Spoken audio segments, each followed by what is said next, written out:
Good evening. So I'm going to kind of call us to attention. My name is Ebony Rose Thompson. I'm the chair of the Ward 7 Education Council. We actually don't have a school board race currently, but we are part of the Coalition for DC Public Schools, which includes all of the ward education councils in addition to Teaching for Change, the DC Fiscal Policy Institute, and who am I missing? And 21st Century School Fund, in addition to SHAPE. If you are watching this, you probably got to it to the C4DC Facebook page, which is where the entire live stream will be. If you are in the room and tweeting, please share with people that that is the way they can access this live stream. We will be using the hashtag AllDCKids. So please, if you tweet, use the hashtag AllDCKids. Bonus points if you use the hashtag Decision18 hashtag. I am actually going to turn it over to our moderator, Ms. Jenny Abamu from WAMU. Hello, everyone. Welcome. I hope we're all excited to be here. Thank you all candidates for coming out here tonight and learning about the State Board of Education. For those who don't know, the State Board of Education sets standards and policies throughout the district. So what does it mean to graduate, for example, or if you need to do credit recovery, or what do those policies and procedures look like? They have a big charge with that, and that goes for, their policies go for charter schools and also for DC public schools. And so for those, also, the State Board of Education has recently commissioned research which was interesting on teacher turnover and things like that. And also the powers of the State Board of Education could change, given that there are some bills in council that could also allow things to change in the future if possible. So we'll be talking about a lot of those things, but just setting the ground rules, we'll have 2 minutes of opening statements for each candidate. We'll try to be strict on time just because it's limited and we have a lot to go through. And then we'll offer a few questions to get us started. And while I am offering questions, please be thinking about questions that you have, things that are important to you, concerns, ideas that you want answered. Questions, please, not statements. And then we'll open it up we'll try and give at least 20 minutes for audience questions. Okay, so I will begin by allowing Mr. Lewis to begin our audience, our 2 minutes introductions. Yes, and this is for those who don't know, this is the Ward 5 panel. And if someone can pass my mic, I'll give you my mic. Who's starting for me? Yes, we'll start with you. Oh. 2 minutes of opening statements. My name is Bill Lewis, and as you can see, I've been around the block a couple of times. I'm running as an advocate, not as a politician. I spent 14 years in the classroom. I retired in 2012, and since that time I've been tutoring and mentoring. Before I went into education, I was a federal employee. I carried mail through these streets for 25 years. I took the early out at 46 and went back to school. I got my degree in criminal justice administration, and I went to the court system. I lasted a week. I said I couldn't do it, because what I was watching was young black and brown guys go before a judge who couldn't even articulate some of the stupid stuff that they were doing. Even though the judge was trying to be lenient with them, I had to leave. And when I went home, my wife told me, go down to 825 North Capitol Street and get a job as a sub. I went down to North Capitol, and they greeted me with open arms, told me the requirements that I would have to fulfill if I wanted to go into regular education. And I started working on my master's in education. I taught for 12 years, and now, as I said, I'm running as an advocate. It's not a career, it's a vocation for me. I don't care how this thing turns out, I'm still going to be out there.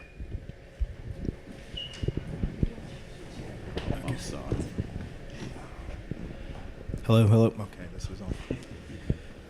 Good evening, and thank you for having this. My name is Adrian Jordan, candidate running for the State Board of Education in Ward 5.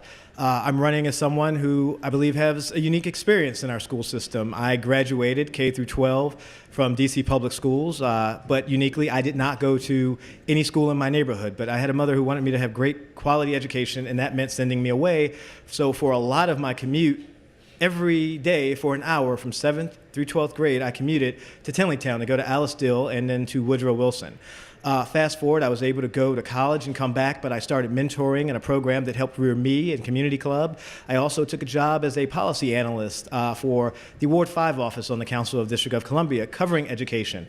And there I got to tour many schools and see the differences in education across the city, not just in Ward 5. But by doing that, I saw a lot of inequities. It wasn't until 2012 that I became a parent, and I knew I had to be even more of an advocate for change in schools, because the fact that the schools were worse off than when I went there is just unacceptable. And when folks meet me and they say, wow, you graduated from DC Public Schools, you made it, that should not be the rule. That should not be the rule of what we have, that I am unique. Every school should be able to provide a quality education no matter where you live or what economic status you may have.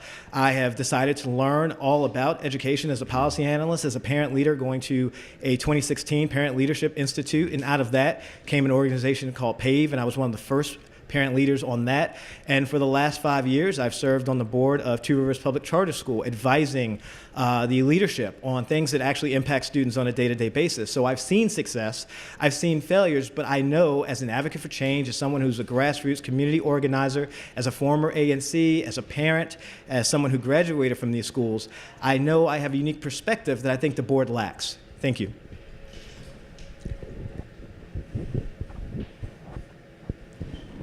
Thank you, everyone, for coming tonight. My name is Zachary Parker, and I am here as a candidate for the State Board of Education for Ward 5.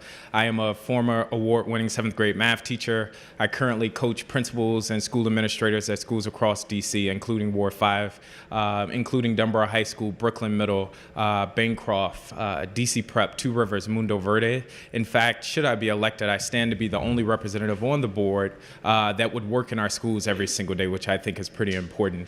I ultimately decided to run for the State Board of Education because in my work in our schools every day, I realized how disconnected our policies are from the realities that our teachers, our parents, our students are facing. I believe that's because oftentimes the people making those policies and forming those policies are not educators, have never been teachers, are not directly involved in education. I come to this work with over 10 years of experience increasing student outcomes. I have obtained a master's in education policy for Columbia University, and I'm really pushing on 3 simple things. One is equity, and how can we make our school system much more equitable for all of our students. And when we say equitable, that relies on us looking at school quality and student outcomes beyond test scores and a number on a page. Secondly, how can we invest in our community schools to ensure that school choice, true school choice in DC, extends beyond a student being number 1,000 on a lottery waiting list, but ensuring that every child has a quality neighborhood school option available to them, and in making sure that I stand and run as a very present representative in and around Ward 5, investing our community in the process of improving our schools. And so thank you for coming out tonight. I hope to earn your support by the end of today, if I haven't already, and I hope to answer your questions should you have them. Thank you. All right, well, thank you for your introductions, and we're going to get directly into the nitty-gritty of things. So for those who don't know, the State Board of Education recently endorsed the state superintendent's proposal for a star rating system based on a set of metrics. Now, had you been on the State Board of Education at the time, how would you have voted? What do you think are the strengths and weaknesses of the STAR system as it is in place now? And are there elements of the system that you would like to see changed? If so, describe the proposal and the specific changes. If not, please also explain why. We'll start with you, Zachary. I've said several times that I support the intention and the spirit of the 5-star school rating system, which in its spirit is to give parents and community members as much information as possible about our schools. That said, with the given structure and framework of the rating system, I would not have supported it for 2 reasons. One, fundamentally, I think it's a flaw in concept to rank schools and have children opting in and out of a better option. I think that sends a very bad message to our neighborhood kids that are not able to get into this school versus that school. That's one. But 2, I think too much pressure and too much weight is given to test scores in our school quality measures. Again, we must see school quality and redefine it beyond test scores.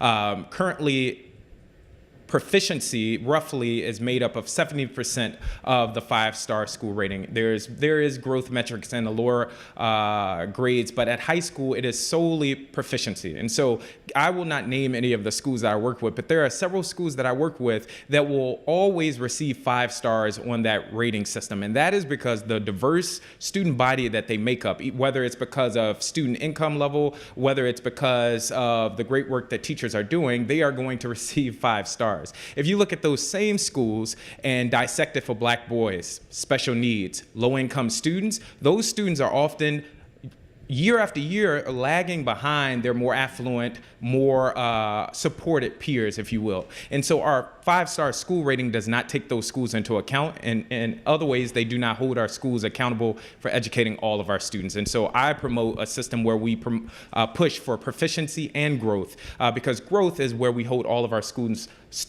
accountable for moving all of our students. All right, and Mr. Lewis, I'll let you. I'm definitely not for that 5-star from the beginning, because I know how that works. You can't take a school like Deal and compare it with a school like Hart over in Southeast, because you're looking at 2 different cultures. You're looking at kids over at Hart, they come to school hungry. They come to school ill ready for school. The teachers have to do a little more work there. Whereas at Deal, you get the kids, most of the kids are coming from a 2-family home. Both families have invested in their education. These kids, for the most part, have come up from preschool. Whereas a kid over in Southeast, when I was over there, we had kids 5th grade reading on a 1st grade basis, on the 1st grade level. We had 9th graders doing math on a 3rd grade level. And my philosophy as far as education, these kids got to come to school reading on their grade level. If they in and by 2nd grade, they should be ready to go. They should be able to perform math proficiently. And when they graduate, they get an honest degree. They can come out and go right into any civil service field that they want. So you make sure that you have good teachers in every school. What do I keep doing? It's fine. Mr. Jordan? To answer your question, I do support the star rating. I don't think it's perfect. But I don't believe in letting the perfect be the enemy of the good. I think that as a parent, just 4 years ago, I had to weigh education outcomes for my child, enrolling him in pre-K3, and it was the Wild West. I saw proficiency scores. I saw economic indicators and different things in the DC Public Schools website. I could go to charter schools' websites and see something different. I can go to greatschools.org and I can go to Google, but there was nothing standard. So the idea of a apples-to-apples comparison, I think, is a major relief to a lot of parents as a starting point. I don't think we should end there, but I think it allows finally for a unified ranking of schools. And if we think that ranking doesn't happen, I know as a parent and many parents that I've talked to, ranking does happen.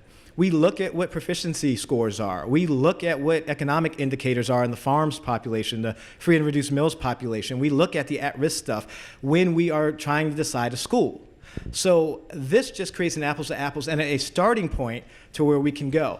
With regards to the star rating, I would propose that we monitor it, we review it, and revise it if necessary. I don't think it's perfect, but I think it is a starting point and we have to start somewhere.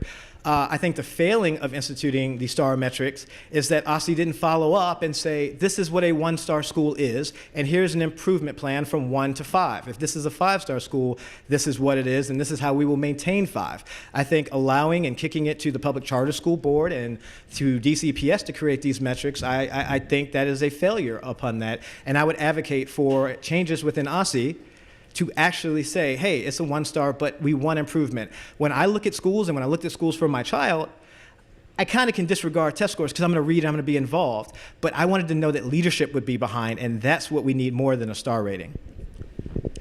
All right, now we're going to zoom out a little bit and we're going to look at so there's been a lot of talk about how data collection in schools is happening, and whether it's efficient or not, how it influences policies.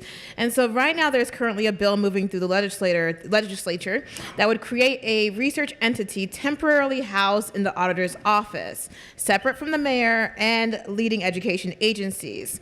Do you support the bill, Mr. Jordan? If so, why? I do not support the bill. I support the intent. I don't support the bill, and I've worked with folks in the auditor's office because I worked on the council. And they're great folks over there. But the auditor is under the council. If the goal is to take politics out of this and have independent data collection to move towards an independent OSCE, we can't then have another independent research collaborative that's beholden to the council, whose budget is geared towards the council. So I support an independent research collaborative, but it would have to be held in a university, something nonpartisan, not directly controlled by either the mayor or the council. And Mr. Parker, what's your stance on the bill? I would agree in housing it in a university, not for the reasons that was mentioned, but just for the appearance of non-bias. I mean, to ensure that we are separating all appearances of biasness and ensure that community members have access to transparent and accountable data. Just following up on that point, there have been concerns that housing it inside of a university per se might make it harder for them to get the data that they need to do the research. Is that something that you considered or heard of? No, I definitely have heard of that. I think there are ways that you can account for that, whether it's by legislation, whether it's by accountability. I think the way that office would be set up in a university, that can easily be fixed by how it's established. Mr. Lewis? I'm definitely not for it. You know, I've been around a while, and I've seen a lot of this policy, which is political. It sounds good, it looks good, and in the end, it just fizzles out and nothing. We end up with absolutely nothing. Now, there is some biasness in this, and I think that they're going to have to do a little more work on it before I could really go for it. Now, I'm not a policy person, and I've said that. I'm where the rubber meets the road. I'm with parents. I'm with the community. I want to see better schools, and as I said, this is nothing new. I've seen all kind of things happening around with DC public schools since the 50s. I'm a product of the DC public schools, and I've seen, and my kids came through the DC public schools. All right, so kind of following along the same trend of data and understanding information and what offices have authority over what, there have been initiatives to reduce the mayor's authority over the state superintendent's office. One bill proposed by one of the council members would allow the mayor to appoint the state superintendent, but give the individual a longer term and make them more difficult to fire. The other would make the office completely independent of the mayor's office and subordinate to the State Board of Education, which would be your position. Do you agree with either of the proposals? If so, how would you like to see our education oversight landscape change? Or if not, why would you like things to remain as is? I'll start with Mr. Lewis. I want politics out of it altogether. Now, if we can go back, remember Fenty wrestled the Board of Education away from the board. And they watered it down to a point where if we run for the board, all we're gonna do is sit there and be advisors. That doesn't settle with me too well. I think that educators and community people, the board should have a across the board representation of the community. It doesn't make sense that we have gone this far and haven't chosen a superintendent. this mayor she's dragging her feet. I mean, Just following up, Mr. Lewis, you say you don't want politics in education, but some things will have to go through legislatures. Some things will have to go through, even you all might be kind of considered political. So how would you kind of rationalize that? well, it's true. Something would have to go through the politicians, but I don't think that politicians should have complete control of this like they do now. Okay, not like they do now, and we have some politicians with a little background in education, so they would be able to weigh in on this, but that's the way I see it. Mr. Jordan? Prior to running and when I started running, I've been in support of treating OSSE as an independent agency. So when Councilmember Grasso introduced this legislation, I wholeheartedly support it. When I read in the Washington Post that reports and data was not released because it can make the mayor look bad because she's on the ballot, I think that's reprehensible. I think anything that can stop performance and helping our students because of politics shouldn't happen. So I've been firmly on the record of having a independent OSSE, which is an independent agency like we have our CFO or our Inspector General, which would still be appointed by the mayor, but she would have to fire for cause and not as an at-will employee, which would create an unbiased system. So I'm in support of that. And the other bill, which is Mary Chay's, that would move the department underneath the State Board of Education, do you support that bill or no? I am not in support of that bill. Okay. Mr. Parker? I've made it very clear that I think checks and balances are key. I want to say several things here. One, going back to the research arm, I'm not quite clear how having our schools under the council is non-political, but having a research under the council is political, and so that just seems contradictory to me. Two, what I think right now what we have is a council that is largely not doing its job, and that is providing oversight to the mayor and our schools, which is their responsibility. And so I think the first step should be ensuring that we apply the checks and balances that are already in our system.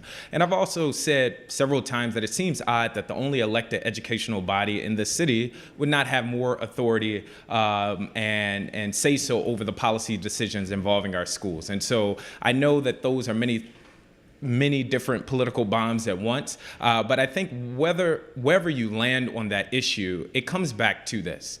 We need individuals that see our schools in a holistic sense, whether it's the mayor, whether it's the council, whether it's an independent arm, whether it's a school board. If the answer is that we're going to keep doing the same old thing and just change who's the boss, then that's not going to get us the solutions that we need. We need a paradigm shift in how we do education in this city, which again is seeing our schools beyond test scores, is seeing our schools beyond a number on a page. It's with not creating this hyper focus on test scores in our school communities where principals are getting fired, teachers are being pushed out, people are fearful for their jobs, parents are having to hope they win the lottery in order to get a good education, and or when they don't, they have to pay for private education. So to me, the most important question is who's going to stand up and one, do their job, and two, help shift how we view education. And so I'm less interested in who's the boss and more about how you view education, which is what I think people should be considering when they vote on the next representative for the State Board of Education. So just so I'm clear, you support the bill or not? I do not support either bill as I understand them currently. Okay. To be quite frank, I do not understand both bills in depth, Okay. But I think they are both flawed. I think education is inherently political, and so this argument of we need to take politics out of education is a false argument in my opinion. Okay, just to be clear. All right, so now we're going to go talk about charter schools. This year, reports have shown that both DCPS and charters have struggled with data transparency. But specifically focusing on charters, to what extent should a district allow charters who now teach about half of our students to be autonomous? This has been a debate a lot of people have had in the city. What rights should charters have in terms of the ability to open new schools, to not have to respond to freedom of information requests, etc.? I will start with Mr. Jordan. With regards to, and I'll start Hopefully I remember your question, so it was a lot of parts to it. But no, as a board member of Two Rivers Public Charter School, I've always advocated that our meetings be open to the public. We put our meeting schedule on the Trib, which is the school newsletter. We have a Ask the Board inbox in which anyone in the community or a parent group can come there, and also to try to be as transparent with FOIA as possible. But I also understand that depending on the size of the LEA, the local education agency, that may be burdensome. And DCPS, on a school basis, they don't individually comply with FOIA. It's DCPS at large that helps them with that. So I would advocate to comply with FOIA, that we would do whatever we have to do, whether that be IT upgrades or staffing at the Public Charter School Board, that would give them resources so that they can be compliant and in line with FOIA requirements and open meetings laws as the government. And as a former ANC commissioner, as an advisory neighborhood commissioner with no pay and no staff, and we are subject to open meeting laws and FOIA requirements, then absolutely an entity that takes public dollars should also have to follow those same requests. So what I'm hearing you say, as someone who kind of works in the board, that you support the idea of charters somehow creating a way to open FOIA requests and things like that to improve transparency in that space. Not from the individual LEA, but the Public Charter School Board creating a framework, and if that means they have to have more compliance officers, FOIA officers, and do IT upgrades for each LEA, then so be it. But I do believe every entity who's public should follow the same laws. Mr. Lewis? Now, if I'm not mistaken, charter schools are chartered by Congress, right? Well, they are created by the charter school board, and then those charter. Right, but a law was passed in Congress to get that started. Yes. Right? Okay. Charter schools have a big advantage over public schools, where they can take the money that follows the kid, and also they can get money from outside of the system, or from any organization that want to donate money to the charter school. So do you think there's going to be a lot of transparency there? I don't. I'm asking you if you think. No, I don't. No, I do not. No, I do not. Now, it's a lot of things that I've seen, and I know. I spent 11 years in charter schools. Okay, and I spent 3 years in public schools. And when I was in public school, I had to go in my pocket to buy material and things like that for our kids. We had a big fallout where we didn't even get, as far as teachers' pay, we had to go down to North Capitol Street in droves. And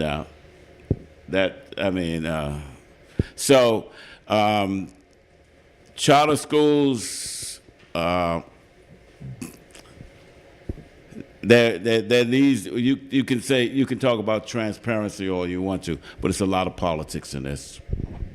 A lot of politics. Mr. Parker?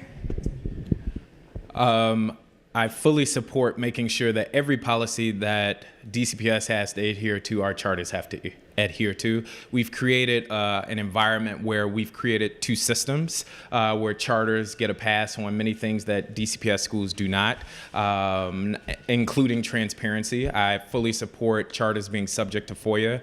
And so, again, I think this goes back to how your representative fundamentally views education.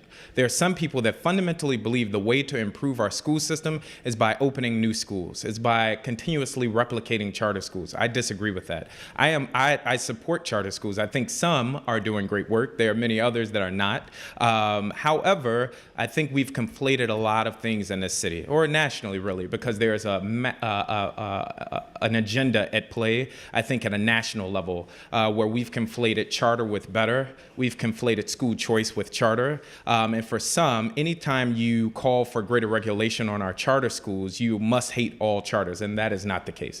I support charters. I actually taught at a charter school, believe it or not. And I am not opposed to charters. But again, in this city, our charter school board and our charter sector has gotten away with a lot of things that our DCPS schools have not been able to, not that they should. And I think we should call for greater continuity and equality amongst the systems, including transparency and accountability.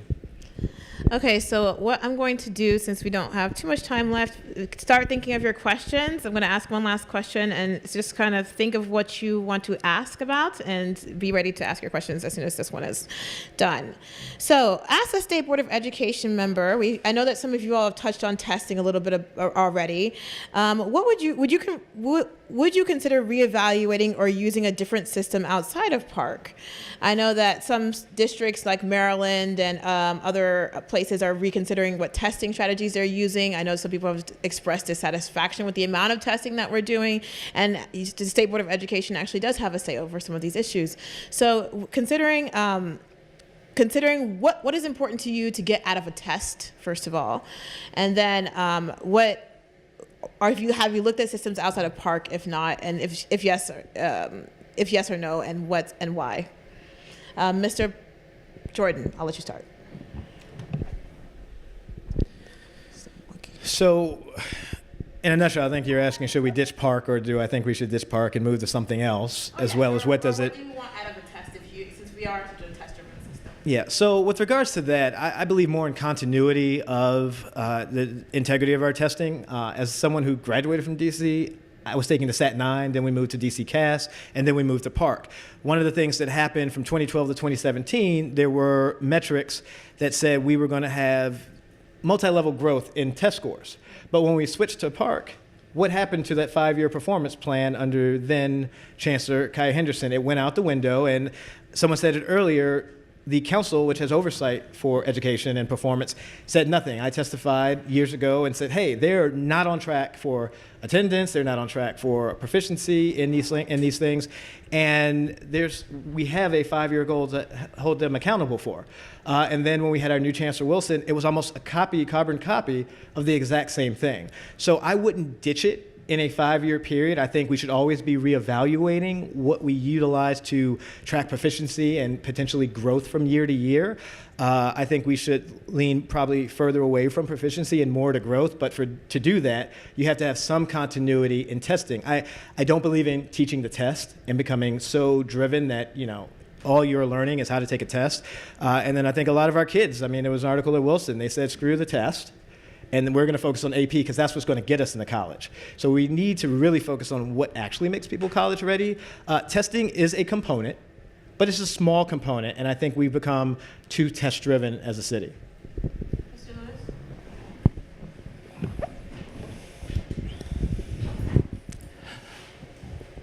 Tests are necessary, but teaching to a test, I never went along with that. The kids, like you said, just said screw the test. And I had to explain to them why we had to have a certain period for testing. Now, when I taught, I had students with different levels and different comprehension styles. And you have to match those comprehension styles. And just teaching to a test is not good. You have to allow kids to express themselves as well, because that's the way they learn. So I don't agree with teaching to a test. So the test the way it is, would you say, yes, tests are important, so there's going to be a test either way, right? Would you say that the way Park is satisfactory to you? What are you looking for when you test a kid? What would you like to see? What metrics do you want to see out of that? What indicators? When I test them, Yeah, what's important to you? I want to see how well what they've learned. I want to know that what I'm teaching them, they're able to comprehend, first of all, and then that they acquire a certain amount of knowledge. That's what I'm looking for. I'm looking for some feedback, and I'm looking for satisfactory feedback. Thank you. Mr. Parker? I think Park is a quality assessment. I agree that assessments are important and they give a lot of valuable information to schools and teachers. I think, again, the problem is how we use those tests. When we use them for accountability and to push people out of schools, that's where we get in trouble. In terms of Park specifically, I think one of the benefits of using Park at the time was that it was a point of comparison to other school districts and states that was also using it. Now that I think we're down to what, 2 or 3 states that are using it, I think it is time to reevaluate it. We moved to Park from DC CAS because of Common Core. And when you have new standards, you needed a new way to assess those standards. And so that's why we moved to Park. I think its counterpart, Smarter Balance, I'm not quite sure how many states are using that, but I think it is a stronger assessment in that it is adaptive. And so when we're thinking about giving data and meeting students at their places of need, an adaptive assessment will tell you where this student versus this student is and why they're at that place, whereas Park does not give you that level of information.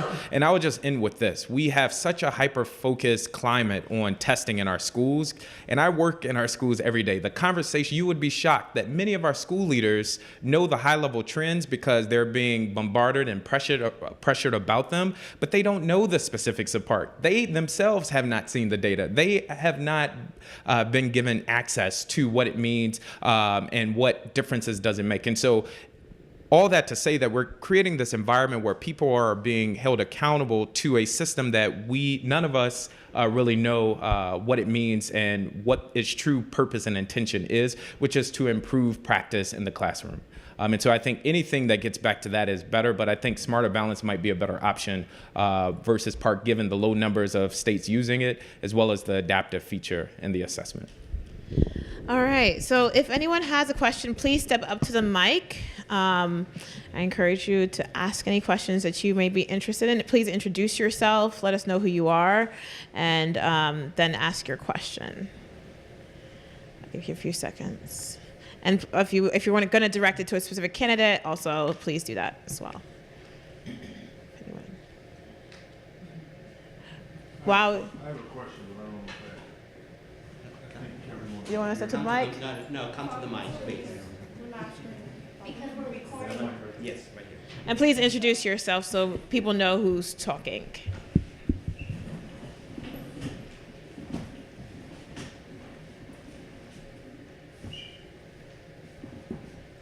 My name's Fraser O'Leary, and I have a question about the star rating.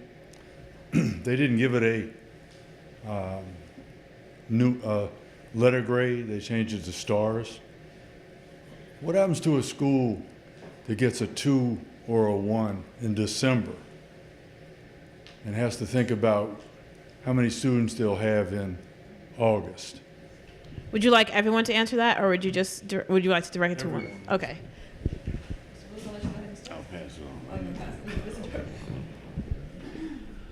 As I said earlier, I think it's the exact same thing that happened when they show 15% proficiency or 7% proficiency. At least I can speak for Ward 5. People are fleeing some of our neighborhood schools because of things like test scores. I think the star rating just simplifies that. I don't think it's perfect, but I think it's a starting place that we can start doing apples-to-apple comparison based on tiers, whether it be a public charter or a traditional public school. But for myself, I honestly don't see a difference. I had to look at proficiency ratings. I had to look at economic data as a parent where I was going to enroll my child. But what was more important to me than those things is once I started looking at different LEA options and different school options, how was the school culture? How was the leadership? How involved was the PTA? And if they weren't involved, could I be more involved? I think those are some of the things that parents really look at more so than 1-star, 2-star, 3-star. But right now, if you see 11%, 8% for a school, a lot of parents aren't sending them, especially in my single member district where I was and in my ANC, they weren't going there anyway. And the stars will just reflect that. But what's more important than a proficiency rating and a star rating is what is the plan for improvement if you have a 1-star. Because if you have a 2-star and this is like a concrete plan that the leadership will do, and this is how they're going to turn around, I can buy into that. But without a plan, I don't think any parent is going to buy into allowing their child to go to a school that's not doing well, that's not performing well, and has no plan to perform better. Mr. Parker? I think that's one of the fundamental issues with this idea of ranking our schools. It is my understanding that OSSE is now trying to pull back on how it displays those stars to parents for the very reason that you mentioned, that if I have a neighborhood school that receives 1 star, perhaps I don't want to send my kid there. It also sends a very negative message to the parents that have to send their kid to that school that, oh, I'm going to a 1-star school because I couldn't get into the 5-star school down the street or whatever the case may be. And so, again, I think it goes back to this idea of how does your ward representative on the State Board of Education view school quality?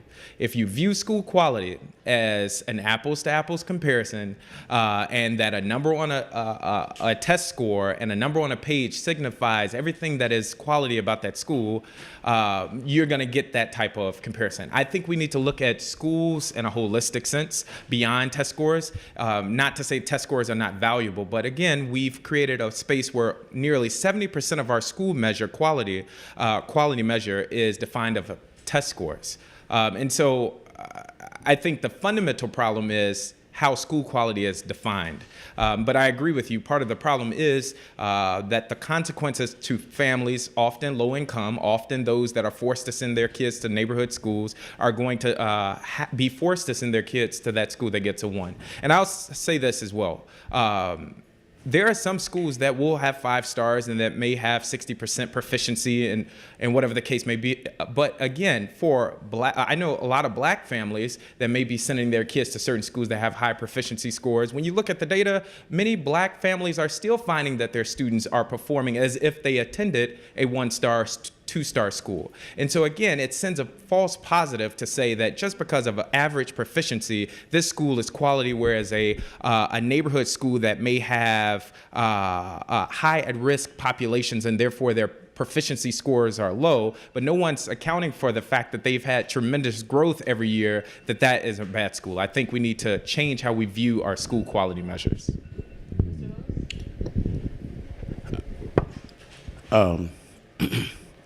We just opened a brand new school in my neighborhood, in my area, Brooklyn Middle School. The kids from my community, the kids from Trinidad, the kids from Eckington, well, from Trinidad and down and around that area, that school was off the charts as far as behavior. The principal couldn't control school. I went in there, and it was horrendous to see that very little learning was going on in that first year. Brand new building, brand new facilities. And what kind of rating do you think that school would get? My neighbors were pulling their kids out, sending them the deal. For some reason, they were getting in because we were right in that area. But this STAR program, I just can't, I don't have the stomach for it. All right, please introduce yourself and a question. Thank you. I'm Daria Neal. I'm a resident in Ward 5. There's been a lot of talk about accountability of the schools, but I'd be interested in hearing from everyone about how they plan to be accountable to their constituents, to the residents of Ward 5 specifically. And for Mr. Jordan in particular, as my ANC representative, I, along with many others, as you know, felt that your representation was woefully inadequate and that you were often dismissive and treated your residents without respect. And so I am interested in knowing what you will do differently, if anything, if you are elected, because your job will be to represent all of the residents of the ward and not just a few. I'll let you directly respond to that, Mr. Jordan. I'm proud of my service as an ANC, and I'm proud of how I handled myself as an advisory neighborhood commissioner, and very transparent. I understand that we all will not always agree on everything, but if I hold myself transparent, I was the only ANC commissioner at the time that held single-member districts where over 75 people attended each time. I had a forum that was hard copy and electronic that I could get community feedback. I held, in which upset a lot of neighbors, there was a development project, EYA, in the St. Joseph Seminary. Funny enough, I did not vote on that project. Over 18 months and 30 plus meetings, we met and met and met to work on what the community could deal with or what the community could not deal with, but I never forced a vote on that. I never voted on it. The next commission did. So what I will do is continue to be transparent. I will continue to hold meetings whether people disagree with me or not, or call me all kinds of names, because that is what you sign up for when you run for public office. I will continue to be open to all folks, even if they may be friend or foe. That is what public service is, and I will continue to listen with people. And if you disagree with me on one issue, doesn't mean I won't work with you on the next. I will continue to go to community meetings, as I have been. I will continue to do newsletters. I will continue to be on Twitter and social media and not block a single person, because everyone is entitled to their own opinion. But I will not allow one thing to jade me towards any constituent I represent. Just because we disagree on one issue does not mean we will disagree on everything. And again, I stand by my record. I was the only commissioner in ANC 5A that had monthly single-member district meetings, had block captains with newsletters, had surveys, had self-addressed mailings so that I can get the feedback. And then when it was close to a vote, I did not vote because I knew my term was coming over. So I'll continue that record of service. Mr. Lewis? What was the question? Constituents, how will you make sure that you hear their voice? How will you make sure that you're serving the constituents that are in Ward 5? Okay. First of all, I was an ANC commissioner as well, and I listened to all sides. Now, you're not going to be 100% up and up with everybody's not going to agree with you. But that's where character comes in. And you have to look and make the best decisions for everyone as a whole. Now, I'm familiar with the seminary situation. That was done long before he even had any input into it. I know. I was directly there around when they were talking about doing this. And a lot of hearings was done, a lot of hearings. And it was in his single-member district. But he didn't have all the information that he could make a decision on. The Josephites was going to sell that section of land anyway. The public was using it, but they wasn't contributing to the Josephites. And the Josephites were going broke.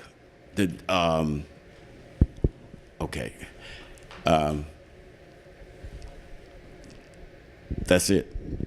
They wasn't getting any help from the organization. All right, Mr. Parker, I'll let you go ahead and answer that. And then we'll do, I know we have quite a few questions, but I'll do 30 seconds for like one or two, and then you can kind of at least hear some of those out. I'll keep it quick. I often say how you campaign is how you will govern. And for the last 7 months, I have worked tirelessly advocating for our students, crisscrossing across Ward 5, attending meetings, not just to speak, but actually sitting in the meetings, knocking on residents' doors, talking to them, answering residents' questions. And I will say, I'm proud to stand as the only educator in this race that is working with our schools every single day. And so how will I be responsive to my constituents is both being a connector between our schools and Ward 5, but also serving in the way that I've campaigned, which is being responsive and present around Ward 5. Please introduce yourself and give your question and try to move fast. Hi, my name is David Tanzi. I'm a teacher in Ward 5 and a resident in Ward 5, and I've taught high school in Ward 5 for 10 years, 7 at Dunbar and now at McKinley Tech. And I want to focus on this idea of apples to apples, because as a teacher from a neighborhood high school, it never felt like apples to apples because we were the only matter of right school. And so we have to find a way to measure the capacity for a school to instruct while taking into account that they're not serving the same populations. While I was at Dunbar, a kid I taught is now at Harvard. Right? That is not a school that cannot teach. Right? But it also has kids who don't show up until 3 months into the school year. And I was happy to teach them. But it was frustrating that I was being my school was being compared to schools that only had self-selecting populations. So to get to your Yeah. questions. So with how the- do we reconcile that when we're trying to have apples to apples comparisons? Not all LEAs have to serve everybody. Everyone? Please. Okay, I'm going to say about 30 seconds for this question, just because we've answered this in different ways before, but I'll let you guys say this first. How would you compare? That's a bit difficult to do. It's like comparing apples to oranges. When you have a situation, a school that has a truancy problem, or kids coming 2 or 3 hours late, compared to a school where kids are there on time, the parents make sure the kids are there on time. Is there a way to do it? Yes or No. no? Okay. Mr. Jordan? No, and that's a great question, and it's a wholehearted. I agree with you with regards to that. I think we have to look at how they're graded along their tiers and their cohorts, because obviously a school that is application or a different kind of metric that's selective can't be compared to a Matter of Right, the only Matter of Right high school that exists in Ward 5, and that's why, as a council staffer, I try to preserve Spingarn. It didn't stay open, but it stayed in DCPS portfolio. Thurgood Marshall stayed in the DC portfolio because we're going to need those schools. I don't have the answer for you, but that's why I said the current metrics of the STAR is a starting point. We need to review and revise and go Okay. as we continue. Mr. Parker? Teachers are often encouraged to differentiate instruction. I think we should differentiate in how we measure school quality. For the 5-star school rating, I propose that we look at proficiency, but also look at growth, and in particular, look at at-risk growth. Dunbar High School, a school you mentioned that I work with every single day, has over 70% of its student body that is at risk. And so it's not just that we're comparing apples to oranges, it's that we are not fairly supporting the schools that are greatly disadvantaged because of the student body. And so I think we need to differentiate how we define school quality measures. All right, so we don't really have much. We could. Okay. Okay, how about that? Okay, so introduce yourself, give your question, and then we'll give you 30 seconds to answer the question, and then after that we'll do closing statements, 1 minute each. Good afternoon. I am Shirley Hoffman from Ward 5. I have 3 issues that needs to be addressed. How do we get more parents involved? The parents involved. Are we still into having PTA meetings with the parents involved, not just bringing the child out to answer the question, but we need parents? And the other is we need aides in the classroom, more aides. I don't think we have aides in the school. I think you have a teacher and maybe 30, 40 students. And if you have a behavior problem or if someone, then all of the children are at risk. So if someone would like to answer. All right, Mr. Jordan, I'll let you start. You ready? It would take a lot longer than 30 seconds to talk about DCPS budgeting, so that's unfortunate. But with a lot of schools, they have PTAs, like you mentioned, especially in Ward 3, where they have $500,000 to $1 million budgets, and they're paying for those things, such as librarians and teachers' aides. To get more parents involved, which is actually under the purview of the State Board of Education, we can create rules and regulations around that. I've been proposing something called a Friends of DCPS. If you can adopt a park, we should be able to adopt a school. And that's more than the parents, that's the community. Because I've had issues with Bunker Hill where I couldn't give them $10,000 from ANC 5A because they didn't have a PTA. So we need outside organizations that can do that. Mr. Parker? Yes. I agree with everything that you've mentioned.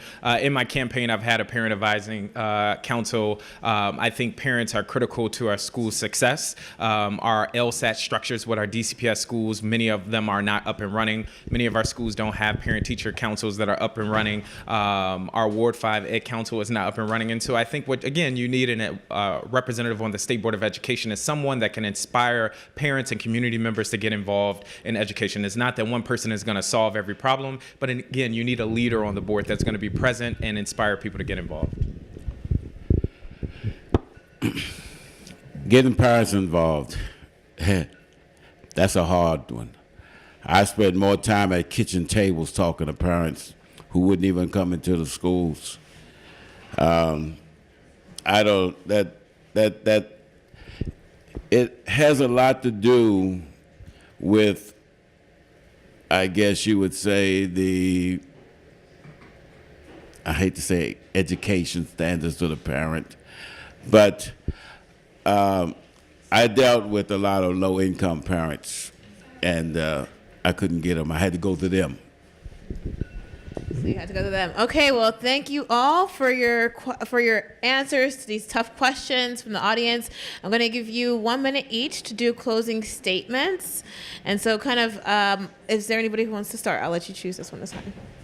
If not, I'll just pick. Mr. Parker, I'll let you start with your closing statements then. Thank you for this opportunity. On or before November 6th, Ward 5 residents will have an opportunity to elect a new representative on the State Board of Education, and I humbly ask for your support.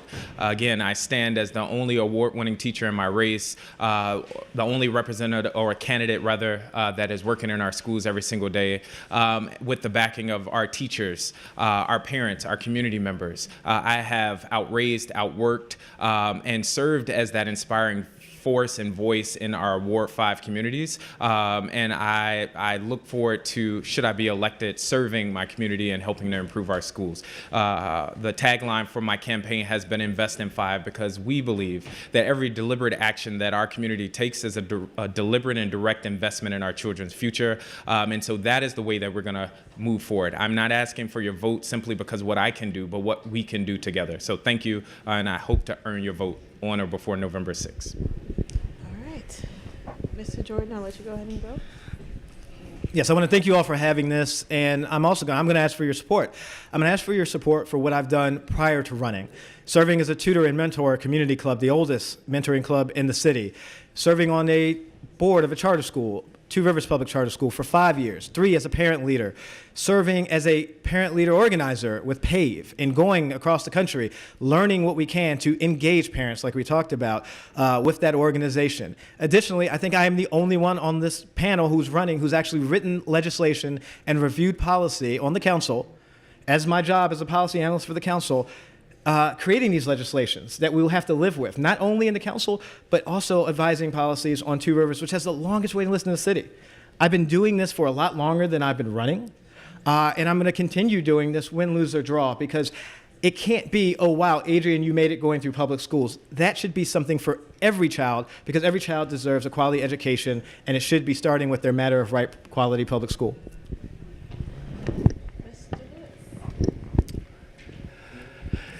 As I said, I've been around the block a couple of times. Now, this is running for the school board is fine. It's a little exercise for me, but it's not the end for me. Regardless of which one of these guys win, and I think we got some dynamic guys here, and I've enjoyed running against them. But as I said, it's a vocation with me. It's two things that I'm going to be doing until the day I stop breathing. One is fighting for statehood, and the other is to make sure this next generation is able to be self-sufficient. And when I say that, I mean go out and get a job, get them off of public assistance and things like that, and be able to function in a society in whatever endeavor they want to go into. That's my mission. Give a round of applause for the candidates tonight. Great job. And feel free to meet them in the back. They have some paraphernalia for you all. If you want to put something on your lawn or something like that, please feel free to meet them in the back and do all of that. So yeah, we have a little break before our Ward 1 candidates come up. I'll give like 5 to 10 minutes between that.